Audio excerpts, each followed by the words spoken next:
You know what it is. That's right. It's time to talk money with your money nerd and financial coach. Now, tighten those purse strings and open those ears. It's the Money Talk with Tiff podcast.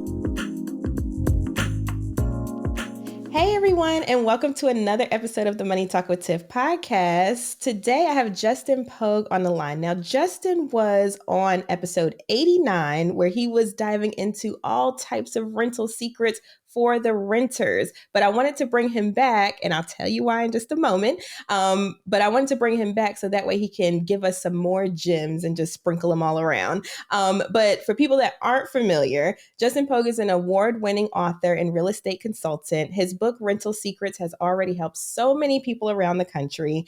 Fox News, the Mercury News, SFGate, Realtor.com, ApartmentTherapy.com. They have all featured his insights for the benefits of their audience. Since 2003, he has developed and managed apartments, rental homes, and student housing across the United States. So he is definitely an expert, and I'm so glad he agreed to come back on the show so we can dive into more of these rental secrets, because the gems, y'all need to go back and listen to episode 89. But anyway, thank you so much, Justin, for coming on the show. Yes, thanks, Tiff. I'm glad to be here.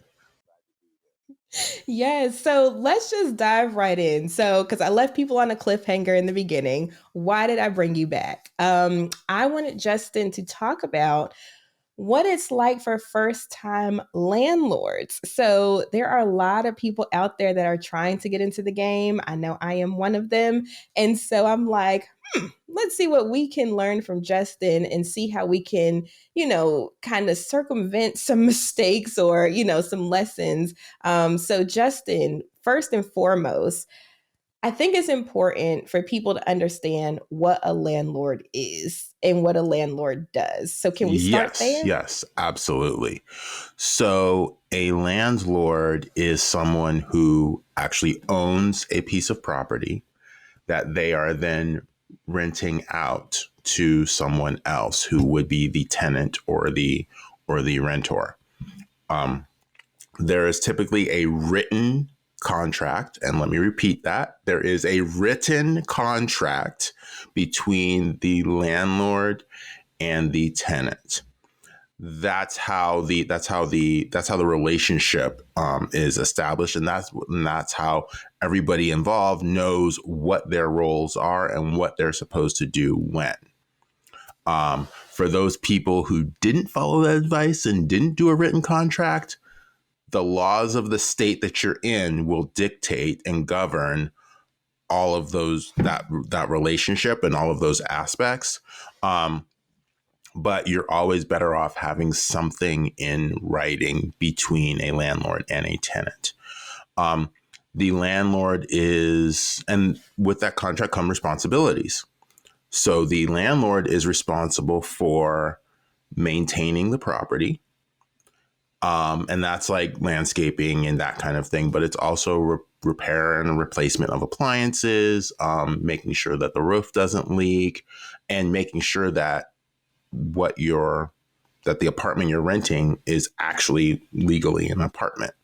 Because in many cases, an apartment must have a functional kitchen. It must have heat.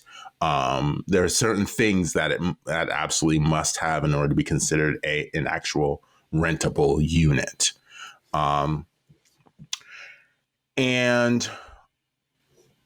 And the landlord is also responsible for, now this is not necessarily specific to the tenant, but the landlord is also responsible for how they acquired the property. So they may have taken out a mortgage when they acquired the property. So they're responsible for making those payments on that mortgage. They're responsible for paying the property taxes that are related to that property.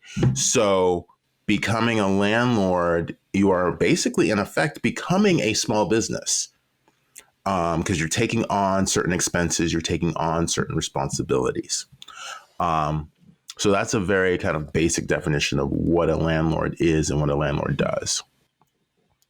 Now, I want to backtrack a little bit because you said something very, very interesting. And so, I get a lot of people, all on my social media or reaching out and things like that, saying they want to get into real estate.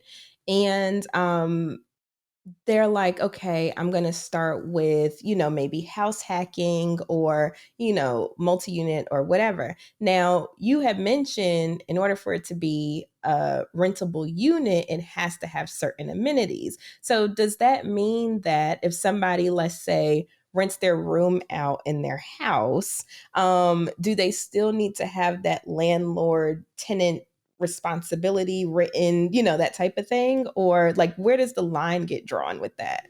I I do. One of the things that we've done with my parents' house is we're actually renting rooms to young professionals, and I do have a written agreement with each of them as far as their duties and responsibilities, and each agreement says these are the things that I've put into the room because the rooms are furnished.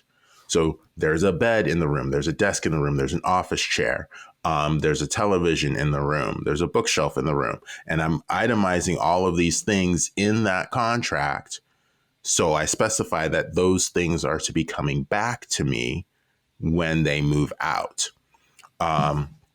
I also specify the rules because it's a roommate situation. So I'm specifying the rules around having guests. You know, can someone visit you during the day? Can that person sleep overnight? If I want that person to sleep in the house overnight, what do I need to do to notify the other tenants that the other roommates that there's going to be this person here, and how do I, adjudicate that discussion? So things like that are in that agreement. And so even if you're renting a room, I would still recommend having a written agreement for that purpose. And it doesn't need to be and that agreement doesn't need to be a 12-month lease. So with the people that I'm renting to, the lease has a term of 1 month, and then it renews monthly after that.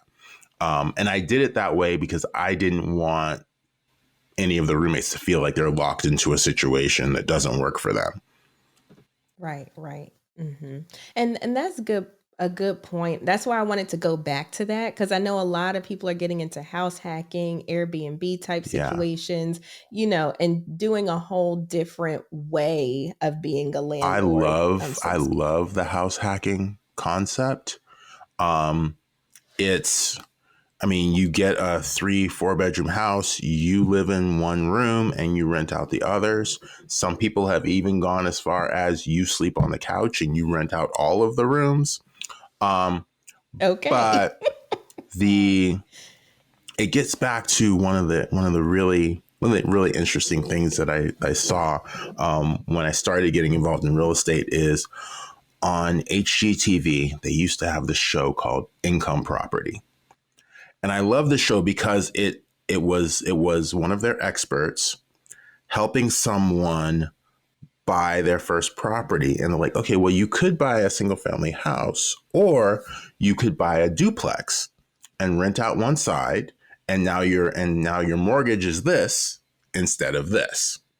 And it really walked people kind of through that process. That show is not on the air anymore. But house hacking is taking that concept to, even further, where you're actually renting the rooms and you're bringing down your mortgage payment that way. And it allows you to start building up equity and saving and all of that stuff. But it also has a lot of other benefits too. It's a way for you to start learning how to market your property so that you can attract tenants to it. You're living on premises, so you're interacting with the people that you're renting to on a regular basis. Since you live there, you're seeing how those people are actually treating your property. So there's a lot of like, in a way, it's kind of like landlording with training wheels a little bit. But it's a good way to get your feet wet and learn, what are people in this market looking for? What are the things that I can add to my property to make it rent for more versus less? So in the example of my parents' house, we decided to furnish the rooms. So when you move into this room, all you need to bring is your suitcase and your set. That was the way we decided to lay that out. And for the most part, that has been very advantageous, because that's what a lot of the people in that market are looking for. We've had a couple of people who are like, no, I want to buy my own mattress, and we'll put it on your bed frame, and we'll put the old mattress in the garage. But other than that, the room coming furnished has been very, very useful. And you'll need to add things like Wi-Fi and some kitchen appliances, dishes, and those kinds of things, because those people aren't bringing that kind of stuff either.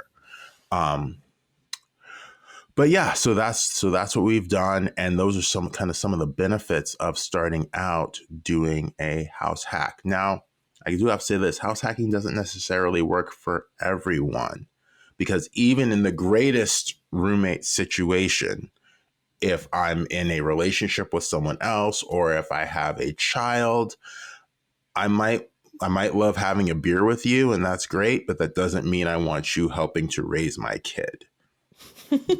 Right. That part. And see, that's why, like, because I've heard of house hacking like years ago, like even before I bought my house. And that was my only deterrence, because I have kids. And so I was like, I don't really want just a random stranger, being that this is a single family unit. I don't want just a random person, in and out, whatever. And so I stayed away from it. But darn, if I would have known that I could have got a duplex or something like that, then yeah. That would. But there are other interesting ways to do it too. So you could, for example, take one of the bedrooms in the house, wall off the door that led to the rest of the house to create an exterior entrance. And then that person only comes into that rest of the house to either like prepare a meal or whatever, and then they go back to their room. And that raises another interesting point with the whole house hacking roommate situation is sometimes people are renting a room, and part of the agreement is when you come home, you stay in your room. You don't come out. You do not have access to the common areas. You have access to your room, and that's where you stay. Now, with my parents' house, I decided that I wanted it to be a true roommate situation. I wanted each person to have access to the common areas because I want them to mingle. I want them to build social capital with each other, and take advantage of all of the benefits of truly being in a roommate situation. And it has worked out very well. In fact, one of the roommates learned about a new job opportunity from a roommate that was only there for 2 months, and then applied and actually got that new job and has moved on from the job that he didn't like. So there's a lot of benefits that can come from being plugged into this roommate network. But it has to be the right situation that you're moving into. Right. And see, I have so many questions around that, but I'm not going to divert the episode because I have so many. I might need you back for a third time. But I wanted to get in. What are some things that new landlords or aspiring landlords, like what do we need to know? Like besides making sure we have something in writing, like what are some common pitfalls or common issues that new landlords run into? Mindset. Okay. So you've saved this money for your down payment, 3%, 5%, 10%, whatever it is. And you are ready to do your first real estate investment. You've been looking, you've been talking to your real estate agents, the ones that are focused on investments, because not all real estate agents focus on investing. And you've read every real estate investment book you can get your hands on. You've talked to the local real estate group. Like you've done all this research. The butterflies that are in your stomach about your first investment, they will never go away until you actually do the first investment, until you actually sign on the dotted line. there's a story that that Robert Kiyosaki tells about his wife when she bought her first duplex, and how her hand was shaking as she was signing the mortgage papers.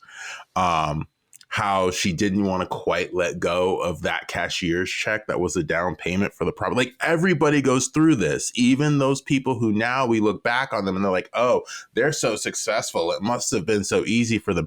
No, it wasn't. They had the same mindset problems that you have. You have to go through that stage in order to get to where they are now. And I went through it too. But once you actually sign on the dotted line, you're committed. And then a lot of those concerns start to go away. And then other concerns crop up, all the what ifs. Well, what if there's a flood? What if there's a fire? What if I rent to somebody who doesn't take care of my building? What if their kids write all over the walls with crayon? What if the neighbor is there's a never ending supply of what ifs. But just know, millions of people have invested in real estate before you. These millions of people have dealt with those issues successfully previously.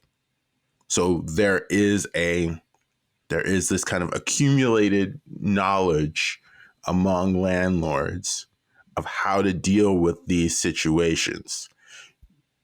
But being a first-time investor, A, you don't know that. And B, you don't know how to plug into that accumulated knowledge, which is part of the reason why you're here listening to this podcast. But I've dealt with fires, I've dealt with floods, I've dealt with tenants that didn't take care of my properties. And I'm not bringing these things up to deter you from investing. I'm saying that there are ways to deal with these things. And it getting, okay. Go ahead. And I was going to say, you're still standing, right? So you're still investing, you're still putting more money into properties and things like that. And so what I hear you saying is, for new investors, get out of your own head. Get out of your own head. Nothing is ever going to be perfect, but as things come up, you learn as you go. Yeah. And most of the what if scenarios that you have in your head will never happen. It's all, I mean, some of them will, and I've run into things, but you find ways to handle them. So we've talked about this flood situation. So if this was a 32 unit apartment building that we had, 2-story, and there were 2 separate buildings. The forecast had called for rain, and it rained like summer deluge, like 40 torrential. days and 40 nights. Yeah. And behind the property was a drainage canal. Well, during this whole situation, there was, like those tarps that cover like the back of 18-wheelers to keep things from flying off and that kind of thing. Well, one of those had blocked the drainage canal downriver, so the water started to back up, and then it backed up onto the property. And our office at the time was on the second floor of one of these buildings in one of the apartments, and I'm just standing on the second floor balcony watching the water rise. Like that is like the most uncomfortable feeling. Like, this is damaging my property and this is putting people out, and I cannot control this situation at all. So 16 of the 32 units got flooded. We did not have flood insurance because this was supposed to be, we weren't in a floodplain or anything like that, and the bank didn't require it. which is a good thing to take a look at. Just because your bank doesn't require it doesn't mean that you should not look into it. Because really the bank does not determine your situation. You tell the bank what your situation should be. But that actually could be a whole nother show too. So what ended up happening was they sent out, it was declared an emergency disaster area. They sent out FEMA, and there was an assessment of the damage and all of that. And the government was willing to make us a loan to, for the damages and all of that. We ultimately decided not to take the loan. And the short reason why we didn't take the loan was because the government determined what our loan payment should be. And that loan payment was not based on how much money we were going to borrow. So typically when you borrow money, like the less you borrow, the lower your payment is. Not with this loan. They decided how much of your income they were going to apply to this loan, regardless of the amount of the loan. Yeah, that sounded strange to me too. Interesting. Yeah. So the government has their own rules, and we opted not to take the loan because we didn't want to play by those rules. But so we had to find another way to resolve this situation. So I ended up talking to one of our local contractors, our carpet cleaning guys. They had water extraction equipment. So we extracted the water from the carpet. We tore out those carpets because wet carpet is really heavy. So we had to get the water out of it first. And then luckily in our situation, we had concrete floors that had already been sealed. So we just came back in and sanitized everything, because once the water backs up, like, you don't know what's in it. So we just came back, we sanitized everything, and then went ahead and installed new flooring. And we were able to finish that in about 3 days after the flood happened. So big lessons learned were, number one, your relationships with your contractors are gold, and treat them as such. They are experts in their field. They have information and access to resources that you may not have. Let me tell you, I had never been through a flood before. I had no clue where to start, but I just started asking questions, and I kept asking questions till I got to the point where I had what looked like a workable solution based on our budget. Oh, and I left out the part where I called the disaster recovery company. So there are these companies out there that you call them, they'll come out and they'll fix all the damage, and they'll make it like it never even happened, right? Well, I called this company, and they wanted $2,000 per apartment just to tear everything out. They weren't going to put anything back. They were just going to tear everything out and sanitize it. And I'm like, okay, so $2,000 times 16 apartments is $32,000 that I don't have. Quick math. I don't have it. So. Yes. So that was part of the reason why we opted to go the other route and use the relationships with my vendors to figure out a plan to resolve the situation. And like the vendor came out like that night. It was like 8:30 at night when the vendor came on site, and we were talking out potential solutions to this. And I mean, just the fact that the vendor was willing to show up at 8:30 at night, like that tells you how strong that relationship was. So it's important. Those relationships are really important. So treat your vendors like the valuable resources they are. But the main line to the story is that this can be overcome, and it doesn't have to be crazy expensive to overcome it. Yeah, we probably spent a few $1,000s on, new flooring and renting the extraction equipment, and we had some contractors help tear out the carpet. But It wasn't compared to 32,000 worth. it wasn't 32. And even spending 32, that was only half a solution. They were just going to tear everything out. We still would have needed to spend more to put things back the way they were. So yeah, there are going to be some issues and challenges along the way, but these things, people have already seen these things. They've come up with solutions. This has been dealt with before, and you are not alone. Right. So, okay, let me just recap some of the lessons that we've learned from this. So first, mindset. Everything that you think is going to happen probably won't. But even when it does, there's always a way to get through it, get out of it, whatever you need to do. Definitely treat your contractors like the gold that they are, because they can be an invaluable resource when things like this happen, or, you need some work done or whatever. And then also there was one more point that I had got. Oh, let me just do these 2 points real quick, because I'm always thinking about opportunities. Y'all, if y'all were interested in disaster recovery, it's apparently a really lucrative field. And then also contractors, or if there's any contractors out there, tap into these, property managers, apartment complexes, what have you, because you will be the person that they call on to treat like gold whenever they have a situation like this. So I wanted to bring those up too, because, I'm always looking for opportunities for people. And then there was one other point that I wanted to make from that story as well. That was kind of like a hidden gem, but it was there.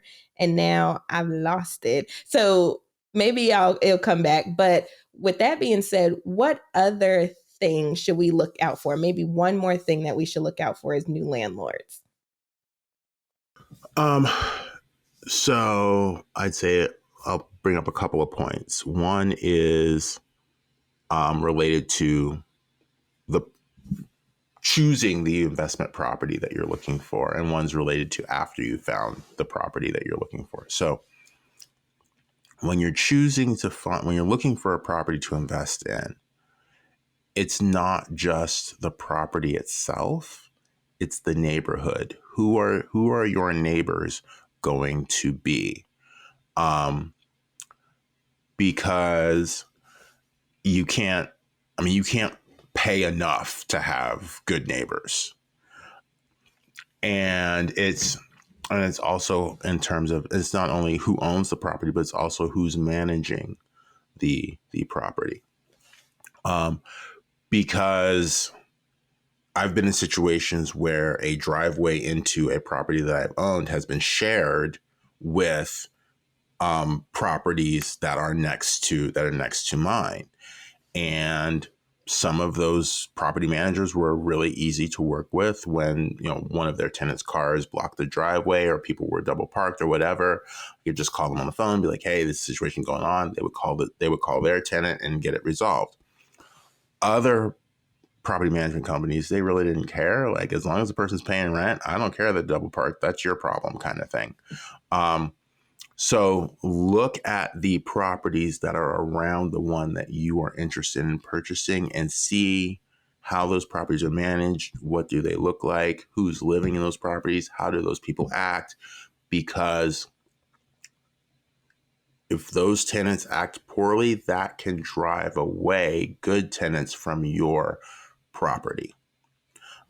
So I keep that in mind when looking for property to purchase. Now, after you've found the property, you've sent in your offer, they've accepted and all of that, and it's now down to setting up the time for the closing.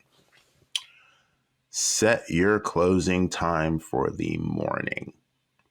And I say that because among these documents, you're going to be likely signing a mortgage.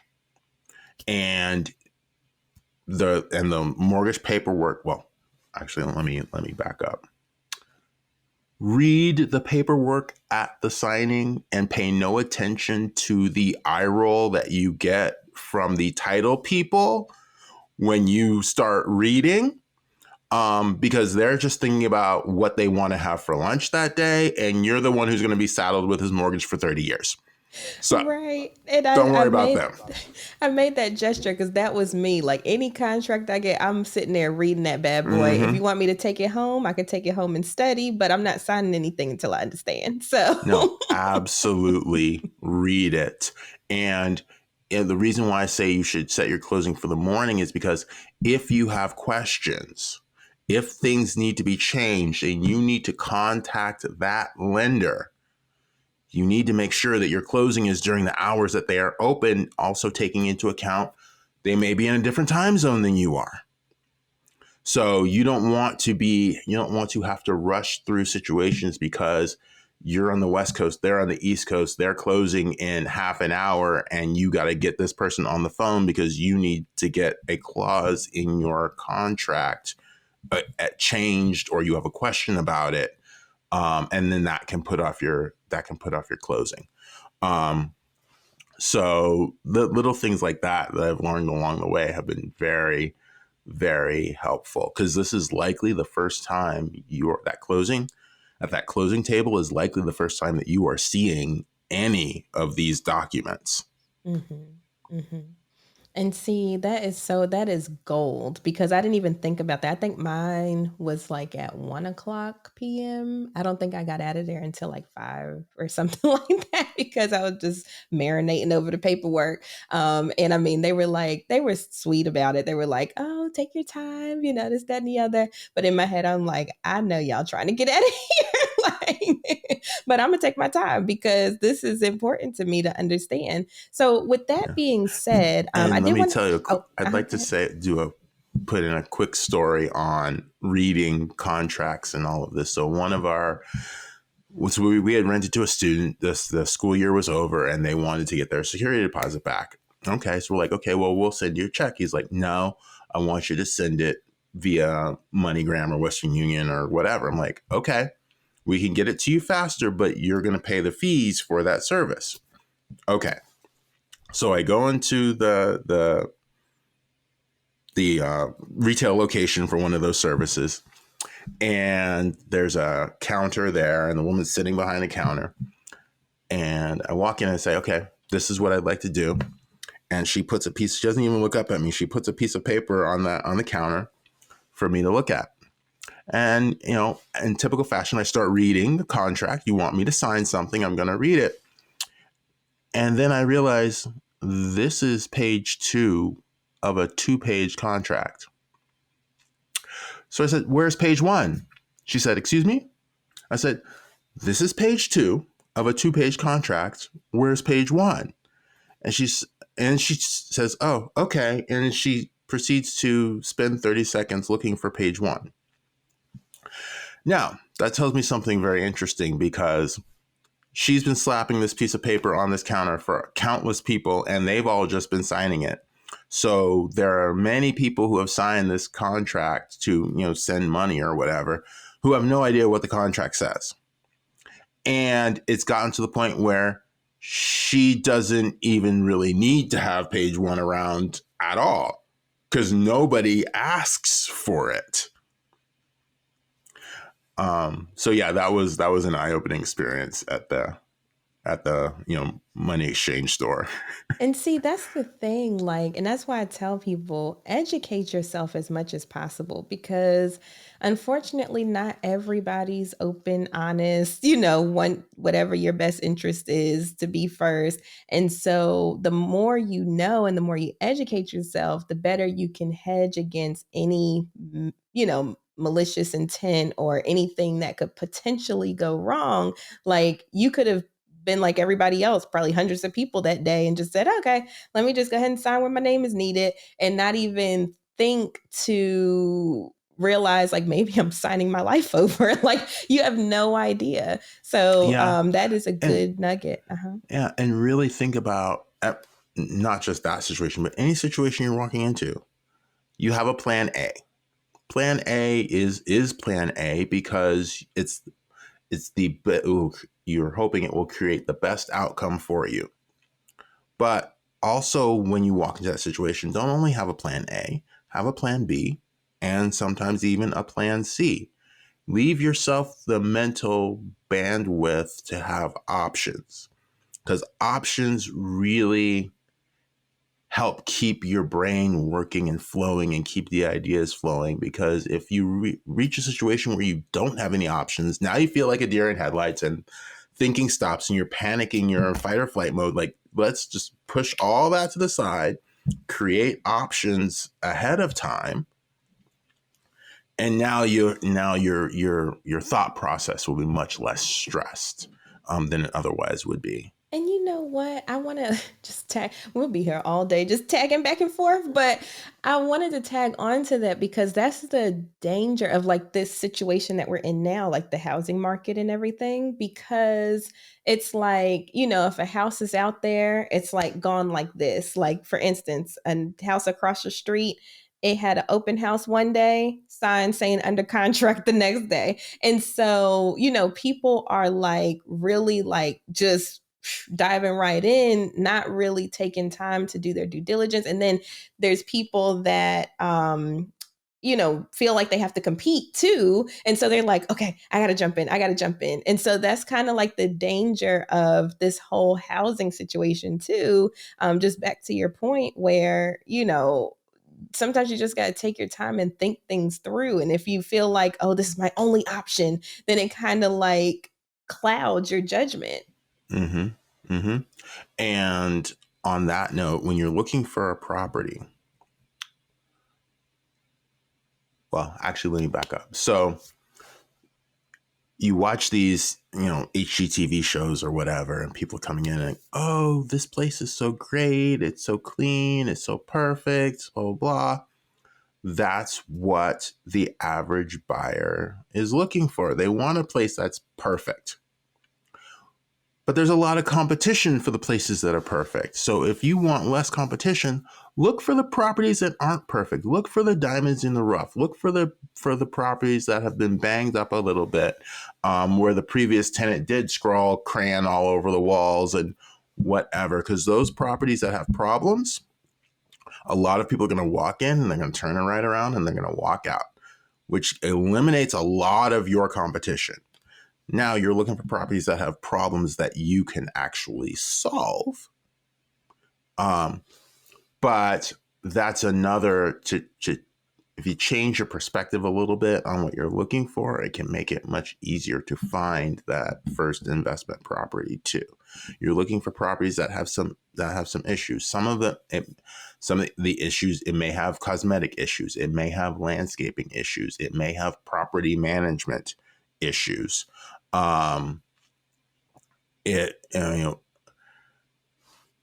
So all of these things are not necessarily expensive to solve. They just need to be done. And that can put you on track to find, that diamond in the rough that there may not be as much competition for. And that's such a gem. Because I'm just thinking back to my property, my house, and it did have a slight landscaping issue. Now, granted, that did not stop a bidding war, but it did have a slight landscaping issue. So I feel like that's why I got such a deal that I did. So that's good stuff, like for people to look out for, where you just have to do one of these numbers and then it'll be okay, you know? Yeah. So anyway, with that being said, Justin, thank you so much for being on the show again. I'll probably have you back because there's still so much we still have not talked about. But if people were interested in learning more about you or your book, where could they find you? Yeah, so absolutely. You can find me at rentalsecrets.net.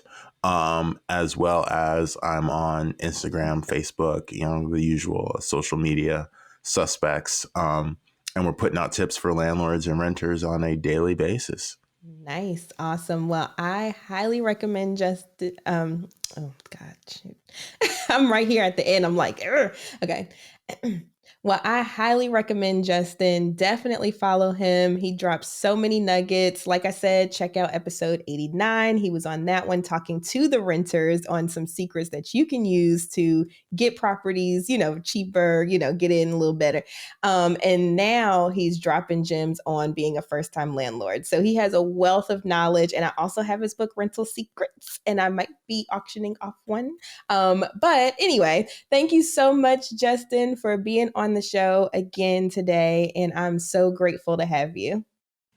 Yeah, happy to be here. Bye. Thank you for listening, joining, and being a part of the Money Talk with Tiff podcast this week. You can check Tiff out every Thursday for a new Money Talk podcast. But if you just can't wait until next week, you can listen to previous podcast episodes at moneytalkwitht.com or follow Tiff on all social media platforms at Money Talk with T. Until next time, spend wise by spending less than you make. A word to the money wise is always sufficient.